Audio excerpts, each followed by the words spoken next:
එක්කෝ මම ඉන්න ඕනේ නැත්තම් ওই මහලොකෝ අම්මා ඉන්න ඕනේ. අදින් පස්සේ මේ ගෙදර දෙන්නෙක්ට ඉඩ නැහැ. පුතේ මාව මහලු මඩමකට හරිය ඇල්ලපන්. මට බෑ උඹලා මං හින්දා රණ්ඩු වෙනවා බලන්න. මේ දරා ගන්න බැරි සද්දේ මැද නුවන් අසරණ වෙලා සාලේ මැද හිටගෙන ඉන්නවා. උදේ ඉඳන් රැ වෙනකම් මහන්සි වෙලා ගෙදර එන නුවන්ට Tamanගේම ගෙදර අපායක් වෙද්දී දැනෙන හැඟීම වචන කරන්න බෑ. එක පැත්තකින් දසමසක් කුසේ තියාගෙන ලේකිරි කරලා දීපු අම්මා. අනෙක් පැත්තෙන් මුළු ජීවිතේම Taman වෙනුවෙන් කැප කරලා ආපු බිරිඳ පියුමි. නුවන් කවදාවත් කාටවත් බැන්නේ නැහැ. දෙන්නගේම රණ්ඩු මැද නුවන් හැමදාම කරේ නිහඬව යෝසප් එක. හැබැයි මේ නිහඬතාවය ඇතුලේ ලොකු කුණාටුවක් හැදෙමින් තිබුණා කියලා ඒ දෙන්නගෙන් එක්කෙනෙක්වත් දැක්කේ නැහැ. දවසක් රණ්ඩු උපරමයටම ගියා. පියුමි Tamanගේ බෑග් එක අරන් ගෙදරින් යන්න හැදුවා. අම්මා අඬ Tamanගේ කාමරයට වැදුනා. නුවන් අද දවසේ තීරණයක් අරගන්නවා.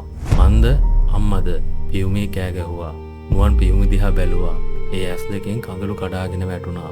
හැබැයි නුවන් එක වචනයක්වත් කිව්වේ නැහැ. එකපාරටම නුවන් Tamanගේ පපුව බදාගෙන බිත්තියට හේතු වුණා. පියුමිට කෑ ගැහුණා. නුවන් මොකද උනේ?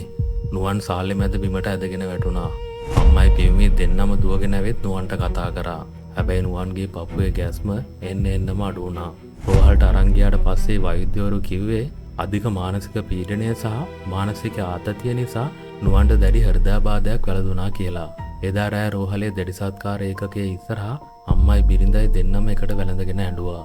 හැබැයි ඒ වෙද්දිත් නුවන් හිටියේ ජීවිතයත් මරණයත් අතර සටනක. මතක තියාගන්න පවුලක් ඇතුලේ බිරිඳයි අම්මයි කරන රණ්ඩු වලින් කවදාවත් දිනන කෙනෙක් නැහැ. හැබැයි ඒ රණ්ඩුව මැද හිර වෙලා ඉන්න අසරණ පිරිමියා දවසින් දවස මානසිකව සහ කායිකව මැරලා යනවා.